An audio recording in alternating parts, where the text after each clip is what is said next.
Greetings, my name is Joey Lorraine. I'm a dancer and an astrologer here to talk about Terpsichore, the dancing asteroid in astrology, and how it may impact the third presidential debate for tonight on October 22nd between Barack Obama and Mitt Romney. So for my last video, I talked a little bit about what Terpsichore means. It's not only about dance, but it's how we express ourselves through language. It's about poetry, right?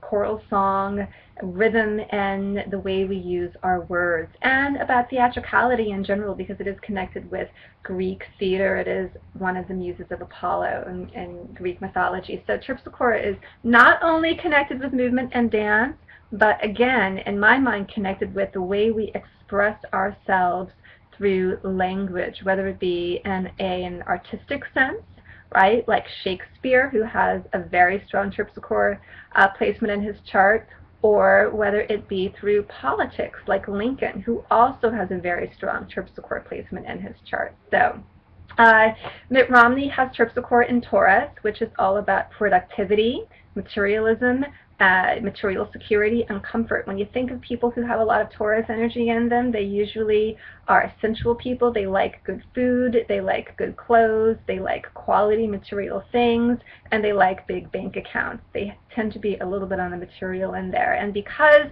Mitt Romney does not have any Earth in his chart, he doesn't have any planets of the 7-9 planets in astrology, none of them are in Earth. And so when that happens, that means anything else, even a full asteroid like Terpsichore is an Earth, that energy tends to really kind of take over the chart, and it channels itself very strongly. So I think that resonates with the way he's been communicating about his obsession with jobs and with production and with material security and getting America on track economically. Obama has his Terpsichore in Gemini. Gemini is the intellectual of the zodiac. It very much has to do with rationale, with logic, with using our minds in a way that makes sense, right? So 1 + 1 = 2 is a very Gemini kind of thing, where I see that resonating in Obama, how he continues to say, look, the numbers just aren't coming up right. It doesn't make sense. That's a Gemini kind of response. Geminis really want to know the truth of things intellectually, and the logic just has to be there. But they're adaptable, right? If you give them an idea that they think they can go with and they think they can make it happen, they want to go with that idea, because there's also a very creative side to them as well. And they like to bounce ideas off of other people, and they love to communicate. They love to kind of wrap their mind around things. So that's where Obama's Terpsichore is. I think that astrologically, Mitt Romney's Terpsichore energy is much stronger in his chart, simply because he hardly has any Earth in his chart, so that Terpsichore energy really kind of comes out in the way he expresses himself, whereas Obama doesn't have as strong of a Terpsichore energy. But the good thing is that his Terpsichore is making a really nice connection with his sun in Leo, which kind of it kind of reverberates to, or shows off the power of his sun, which I think happened very much in the last debate. So Terpsichore right now in the sky is in the sign of politics, Sagittarius. Sagittarius is about the higher mind, taking our intellectual thinking to a higher level, and it is associated with politics. It is associated with the law, with the justice system. It is associated with higher education, with philosophy, with foreign affairs, with travel, and particularly with foreign policy, which of course is tonight's debate topic. So I think that's kind of interesting. Also in the sky, makes it even more interesting, Terpsichore is very, very closely connected with Juno, the asteroid of women's rights and equal partnership between the genders, right? So I talked last time about how Chris Matthews had faulted the president for not bringing up women's issues more in the first debate. Well, hey, the second debate took care of that with Romney's comment of binders full of women, right? So these women's issues definitely are pressing more and more as each debate comes. I think that may have something to do astrologically with the fact that Terpsichore is so closely connected with Juno in the sign of Sagittarius, which is philosophy, higher thinking, taking ourselves to another level, right? Also, today, Terpischore and Juno, married together, are making a strong approach to the planet of, the good side of this planet is courage, aggression, positive aggression, assertiveness, and the bad side of this planet, the shadow side of it, is anger, antagonism, and kind of hatred, which is Mars. Right? So I think this kind of is reflective of the energy that's going on in these debates. All this talk about how there seems to be a kind of antagonism or a lot of heat between these two men. They just don't seem to like each other, right? Very close connection. And this is also interesting to me too, in that I did a little bit of research on how Terpischore could potentially impact political events. And on the day of Martin Luther King Jr.'s speech, "I Have a Dream," Terpischore was in fact very, very close to Mars, as it is today. This doesn't happen all the time, by the way, because the planets are constantly changing, right? So it's a special event, very special event.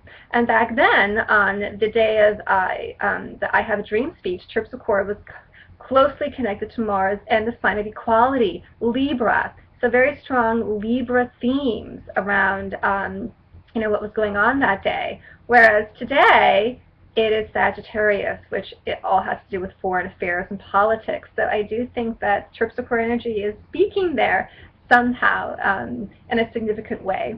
So as for today, we'll see what happens. The good thing for Obama is that Terpischore is continuing to make a soft, glowing, kind of beautiful aspect to his Leo sun. So that means the way he expresses himself is going to positively reflect the positive nature of Leo, which is being an authority figure, being in the spotlight, having confidence in one's ability to lead. That's a lot of what Leo really is about. Not only the actor on stage who can pull through a successful performance, but the leader in front of a community who is confident that he can lead, right, the group that he's responsible for, or in this case, his country. And for Romney, Terpischore is making a positive aspect to his Neptune, which is the ruler of his sun sign. So Neptune can be kind of tricky in astrology because it can be associated with deception, with illusion, with glamour, with fantasy, with idealization, right? So I feel like this is going to be a way that Romney is going to be communicating. He's going to be communicating his ideas around jobs and material security in an idealistic, visionary kind of way that is going to touch on our sensitivity and our compassion. That's very Neptune-like as well. Neptune rules the sign of Pisces. When you think of Pisces people, they usually do have a soft, compassionate sign to them, right? And a religious sensibility as well. And Romney is very connected and committed to his religious beliefs. He's a very spiritual person, so I think his spirituality is definitely going to kind of come a little even more to the surface. His sensitivity, his compassion, his vision, right? But all strongly revolving around these strong material themes of production, particularly material production and material security. So he's going to, I think, want to pull us in more with the way he communicates, right, around these issues. So that's going on. I want to talk a little bit about Saturn. Saturn is the karma planet of astrology. Saturn is making a tense relationship to Mercury in Obama's chart, which has to do with the way he communicates, which suggests that he has no time for minced words. He cannot make any mistakes with what he says or the way he says it, or else he will pay for it dearly, right? But the good thing is that Saturn, I meant to say, is making a soft, positive aspect with Venus, which is all about our attraction power. So that tells me that his ability to attract the American people to his side is going to be strong, and it's going to have a reality factor to it because Saturn is about reality and seeing things as they really are. For Romney, Saturn is making a tense aspect to his own Saturn, which is particularly significant. When this happens, it means that the themes of your natal Saturn, where Saturn was when the day you were born, really come to the forefront. Well, it so happens that Romney's Saturn happens to be in Leo. So this means that today might be a day where he may have to reckon with learning lessons about Leo kinds of things. Leo means being confident and courageous as a leader. Leo is about taking the lead in a shining way where you just shine in the spotlight. And when you have Saturn in Leo, a lot of your biggest karmic lessons have to do around shining in the spotlight, what that means to you, what that means to be in the position of being an authority figure, right? And so I think today is going to be a strong reality check for Romney and his ability to lead. Yes, it's going to be a very sobering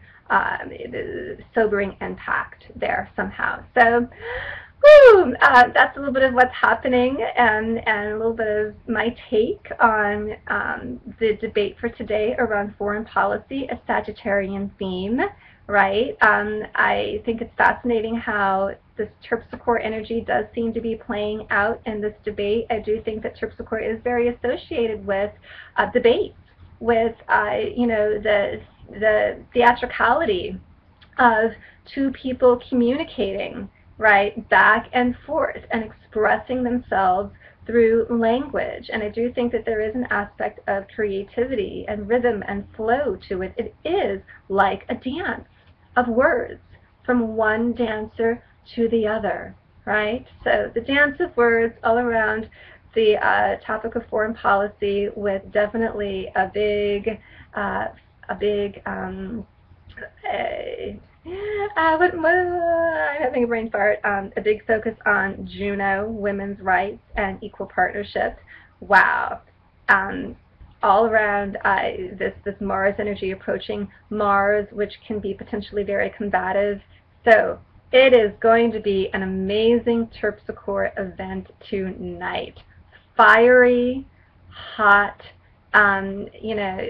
deeply philosophical, and deeply impactful to us all. So, if you want to know more about fan astrology, or you'd like to know more about Terpsichore, or you'd like to know about your own chart and would like a personal chart reading from me, then just visit my blog at dancerastrology.com.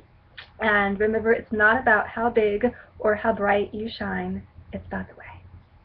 Bye.